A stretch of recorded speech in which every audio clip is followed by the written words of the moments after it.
Hello everyone and welcome back to the Netherworld Bibliothek.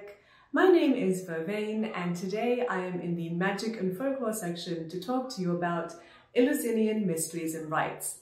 This is a book written by Dudley Wright and the original version was published in 1919. However, the version we hold at the bibliothèque was published in 2016 by something called the Lost Library.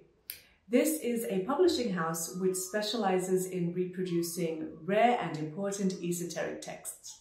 That sounds quite interesting to me, so let's see how this book review goes, and if you like it, I might find more publications by the Lost Library to add to the Netherworld Bibliothek.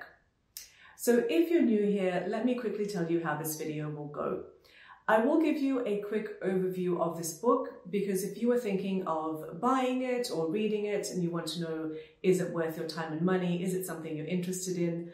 Hopefully these book reviews can help you make an informed decision. And then after that, I'm going to give some of my thoughts and commentaries on the book. Alrighty, let's get started. The Eleusinian Mysteries and Rites were the most important religious celebrations throughout Greece. They were celebrated among all the different cultures of Greece, but especially within Athens. And they are a celebration of the agricultural myth about Demeter, Persephone, and Hades, and how this explains the changing of the seasons. So if you're not familiar with this myth, I will just quickly run through it. Demeter is one of the original Olympians, and she is the goddess of agriculture. Her daughter is Persephone, who is the embodiment of spring. One day, Persephone is abducted by Hades and taken into the underworld, and Demeter is dismayed and she wanders the earth looking for her daughter. She curses the earth and she says that nothing will grow until she finds her daughter. So the humans are then dismayed. They face extinction because their crops will not grow. They're certainly going to die out, so they cry out to the gods for help. Zeus hears this and says, okay, I'm going to send Mercury as negotiator down to Hades to try to get Persephone back. And Persephone does return, and so her returning is spring, and that's Demeter celebrating and saying, all right, things can bloom once again. However, there is a rule that if you eat anything from the underworld, you're stuck there. So because in her time in the underworld, Persephone had had either half a pomegranate or 6 seeds of the pomegranate, the legend varies, but because she had eaten a partial pomegranate, Hades says, okay, you can partially return above ground, but then for the other half of the year, you need to come back with me. So this explains the turning of the seasons, when it's cold, when it's autumn and winter. That is Demeter cursing the earth and saying nothing will grow because she misses her daughter. And then when Persephone comes above ground, that is Demeter rejoicing and saying everything can bloom. So I'm confident most of you already know this mystery, or this legend I should say, but how does this relate to the Eleusinian Mysteries? While Demeter is wandering the earth looking for Persephone, she comes to the city of Eleusis, which is ruled by Eleus and Metaneira. They're very hospitable towards her, and they take her in, and she acts like a governess for their son Demophon. However, she is disguised as a mortal at this time, so Eleus and Metaneira do not know who she is. One evening, however, Metaneira does discover that she is a goddess, and in wrath, in retribution, I'm not quite sure, it's not really explained in detail, but Demeter says, okay, if you raise a temple to me here and worship me according to these rites which are pleasing towards me, I will bless you, I will watch over you, you will lead the best, most holy, most pure life, you can die peacefully.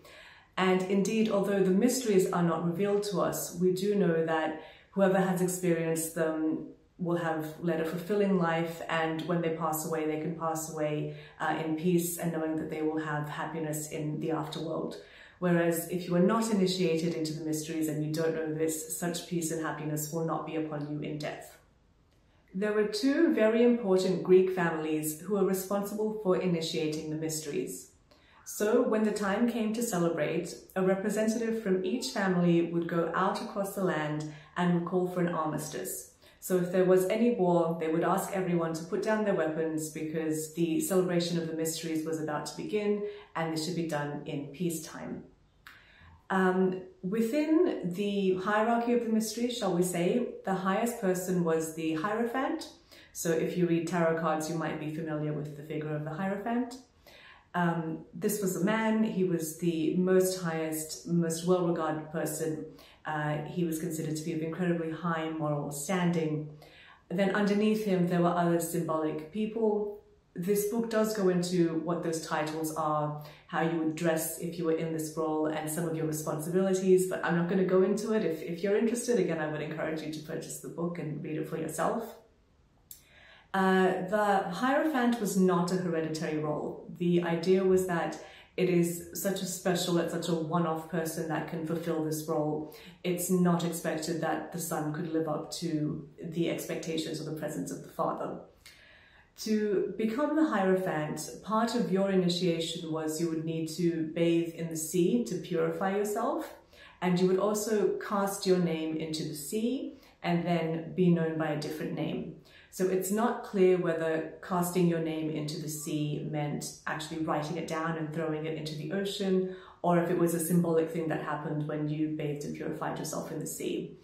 But in the mysteries, even when you are performing the rituals, nothing is called by its true name. So even Persephone and Demeter, they have aliases within the mystery. So to keep it a secret, to keep it hidden, nothing is called by its true name. Additionally, for some of the rituals, the intonation of certain words is particularly important. And this is not a unique concept within magic. It is the way that you pronounce things, it is maybe the way that you chant things rhythmically, getting it right every single time. That is where the power comes from. You have to pronounce things very clearly, and the voice is therefore a powerful magical instrument. What words are chanted? We don't know. It's not even revealed in this book. The mysteries are divided into two parts. There are the lesser and the greater mysteries, one which puts the emphasis on celebrating Demeter, one which puts the emphasis on celebrating Persephone. These rituals are carried out at certain times within the year, and they can last for days. Each day has a different theme. So on this day you do this process or go through this ritual, tomorrow we go through this process, so on and so forth. They are described in more detail in the book, but again, very specifically what is said, more specific detail about what is done, we don't know.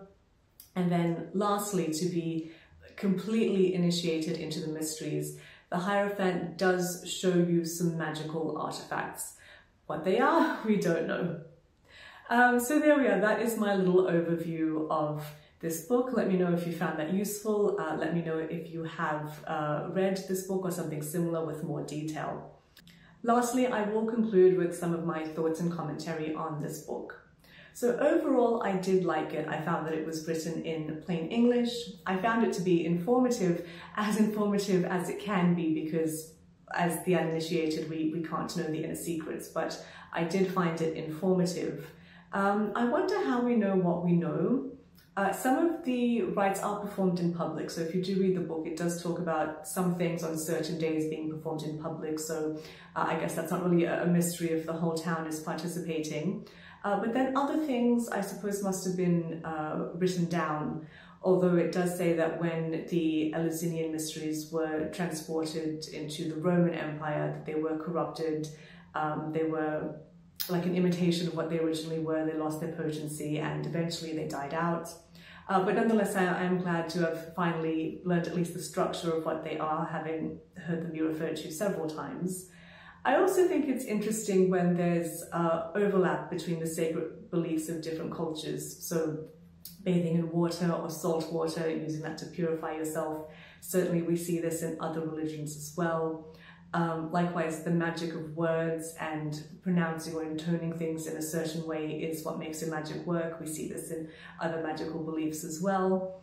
Lastly, there's a little suggestion. There's not a whole heap of basis or not a huge argument made in this book, but there is a little bit of a suggestion that the Eleusinian mysteries maybe come from Egypt. And certainly if you're reading about magic on planet Earth, there's a lot of texts that speculate or suggest that all magic originally came from Egypt. I'm not sure about this in this instance. I do think the Eleusinian mysteries can trace their heritage back to Eleusis, but it's just interesting to note that once again Egypt has been brought up.